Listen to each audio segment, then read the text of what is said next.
Hey guys and gals, A here. Welcome to another episode of EDCQ. This is our first episode of Storytime. Now, Storytime is a real-life personal experience, sometimes my experience, sometimes yours, of EDC gear saving the day, or epically, and sometimes hysterically, not saving the day. We need your stories. Send an email to edcgear520@gmail.com with your story of when some part of your EDC gear saved the day or came in handy. Also, write us your failures of when you didn't have something on you that you normally do and you could have really used that item. Anyway, on to today's stories. So grab a beverage, get cozy, and listen close.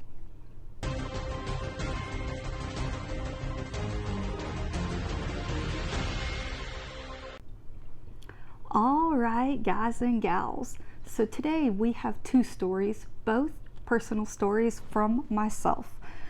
The first one is called Vehicle First Aid. So when I first got a vehicle, my best friend's parents bought me a first aid kit. And that first aid kit rode around in my vehicle for a very, very long time. Now the items in there, some of them got used, Band-Aids, pain relievers, things of that nature.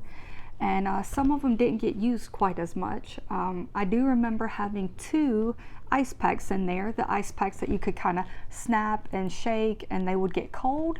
And one of those got used when we were messing around. It was a hot day. We broke one and kind of passed it around. And the other one got used on a hiking trip for a sprained ankle. So it actually came in handy. But random items, and I kept replacing them as they got used or expired. And once I got into the EDC world and started watching videos, I saw people talking about first aid kits or different first aid pieces that they had in their kits or their everyday carry bags or their vehicles. And I learned more about first aid and kind of what could come in handy and what you could have on you or in need. And one of the items that I saw someone say that they carried was a tourniquet. And it was something that I never thought I would need or use up until that point, but it got me thinking that that might be an okay item to have in my EDC. So I went with one that was a smaller one, the SWAT T. I have since learned a lot more and no longer carry. Actually, I think I might actually have a SWAT T still in my vehicle, but other tourniquets like the Cat T are much more preferred. But I got a SWAT T and I put it in my first aid kit. My first aid kit itself had upgraded to a Velcro one that lived on the back of my passenger seat, the headrest, and it still now to this day is in my truck on the driver's side of the passenger side headrest. But it's a Velcro one, so you can grab the top of the first aid kit and rip it off and go wherever you need to go with it. And so I had the SWAT T tourniquet inside of the first aid kit, having no idea how to use it. And one day I was driving to work, and on the little small highway that runs in front of the main businesses and stuff, up ahead of me I saw a car wreck. And so when I got to where the car wreck was, I pulled over, and another gentleman had already pulled over and was kind of assessing the situation. And based upon how he was talking to the people and acting, I knew that he had some sort of training in emergency stuff. And so I just kind of followed him and asked what he needed. And the first vehicle he spoke with, everybody seemed okay, shaken up but good. And when we got to the second vehicle, there was a significant amount of blood.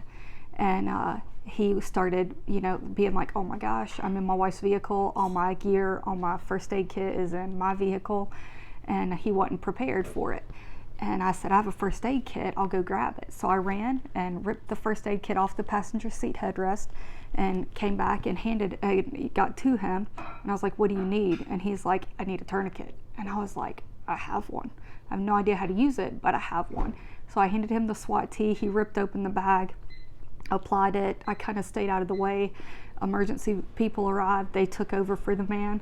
And once everyone was gone and loaded up in the ambulances and on their way, he spoke to me and he said that he was an off-duty first responder. I don't know if he was, medical or what the case was, but he was in his wife's vehicle that day, and it was going to be loaded out. He was going to go get supplies and load it out then, so that both vehicles would be ready for an incident.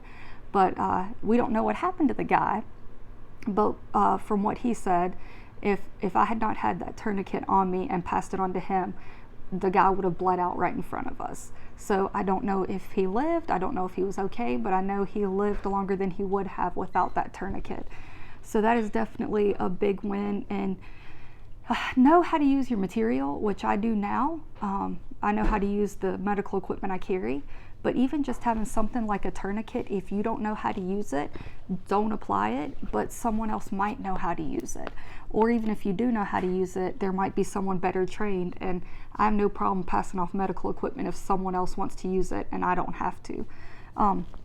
But there you go, tourniquet saving the day, and at least helping someone get a better chance at surviving a nasty, nasty accident. And I actually have a second one for you, another story. You get a bonus. My husband and I love deep sea fishing. I love fishing. We take our boat out on the lake and stuff, but I love deep sea fishing. I love being out on the water, riding out a few hours to get to a good spot, and then trying to pull in, the 3 and 4 foot sharks that we've caught, or, the sea bass. I love it. I love a half day or so spent out on the ocean and fishing. And one of our first long deep sea trips, we were out for like 8 or so hours. I was getting dressed in some, my fishing clothes, shorts that had, good for the water, but kind of had extra pockets, and getting, like the fisherman style long sleeve shirt, but then like a tank top underneath in case it got hot. And so I had my pockets loaded up just normal, like I just filled up my pockets, and I was like, wait a minute, I'm gonna be on a boat. And so I started emptying out my pockets, and I ended up emptying them out and putting in a Storytime. And I was like, well, I don't want to lose my Storytime out in the middle of the ocean somehow if it falls out or whatever and slips off the boat. So I actually ended up pretty much emptying my pockets. I think I took a little bit of cash with me and my license, and that was about it. And we get out on the boat, and we catch bait fish. And then the first mate is going to, carve them up, cut them up, and get them into bait so that we can actually fish for larger fish with it. And he can't find the fillet knife on board. And he asks the captain, and the captain says he has no idea where it is. So they're looking around and can't find it. And my husband's like, hey, give him your knife. And I was like, I don't have a knife. He's like, are you kidding me? You always have like 4. And I was like, dude, I had my pockets full. And I was like, no, we're going on the beach or the ocean. I can't do this. So I emptied them, and I put a Multitool in my pocket. And then I was like, what am I going to need this for? I don't want to lose it. So I left it back. He gave me such a hard time. And the first mate ended up having to carve up the fish, to cut the fish, with a flat-headed screwdriver that was on board. And they actually radioed around and found another boat in the same fleet that had an extra knife. So we drove over to them, and they kind of tossed a knife on board so he could use it. But yeah, I always have multiple knives on me. And literally one of the very few times that I don't, it would have actually come in handy. It would have had fish guts on it, but it would have come in handy. So there you go, guys and gals. That is today's stories. Always carry your EDC and be prepared. Remember, we need your stories. This will be one of our regular video series, and the more stories we have to tell, the more frequently it will air. When the next episode of Storytime happens is up to you, so get those stories in. Info is in the description on how to submit your stories, but basically, email edcgear520@gmail.com and use the subject Storytime dash and then your story title. Whatever you want your story to be called when I read it. Then type up your story for me to read and hit that send button. Thank you so much, guys and gals, and remember, EDC, EDC.